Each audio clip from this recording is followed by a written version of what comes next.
నెల జీతం. మా నాయనే వెళ్ళి స్నానం చేసుకునిరా, ఆమ్లెట్ వేస్తాను. ఓకే. నా కొడుకు ఎంత మంచోడో, జీతం అంతా నాకే ఇస్తాడు.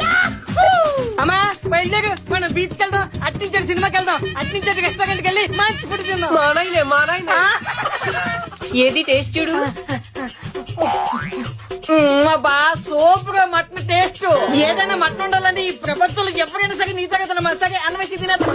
నా కొడుక్కి నా చేతి వంటనే ఇష్టం, ఇంకెవరి చేతి వంట తిండు. ఆ బ్యాగ్ ఇవ్వండి, మా అమ్మేది లోపల ఉన్నారు. అమ్మా ఇదిగా ఈ నెల జీతం. ఏమైంది? అమ్మా మా ఆయన అమ్మ పెట్టే జీతం అంతా అమ్మకి ఇచ్చేస్తాడా. లాస్ట్ నెల జీతం మా అమ్మకి ఇద్దాం, నా పిల్లం అలిగింది. ఈసారి నా జీతం నా పిల్లానికి ఇద్దాం.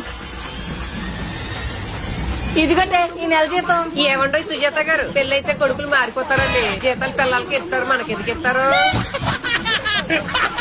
ఏమే బయలుదేరి మన సినిమాకి బీచ్ కి వెళ్దాం. మా ఆయన ఎంత మంచోడు. సుజాత గారు ఖాళీగా ఉన్నారు, ఎక్కడికి వెళ్ళలేదా? ఎక్కడికి వెళ్తామండి? పెళ్ళైన తర్వాత మన కొడుకులు వాళ్ళ పిల్లల్ని తిప్పుతారు, మనల్ని ఎందుకు తిప్పుతారు? వెళ్ళు, నీ అమ్ముతున్న ఊరేగు. సరే పదమ్మా మన ఇద్దరు వెళ్దాం. నీకు ఇంకా అమ్మ గుర్తుందేంట్రా? ఏమే మటన్ ఉండవా? ఏది టేస్ట్ ఎలాగుందో చూస్తాను. చూడండి ఎలాగుందో చెప్పండి. ఏదైనా మా అమ్మలో వండలేవా నువ్వు? అయితే పంపేస్తారు, మీ అమ్మని వండమనండి.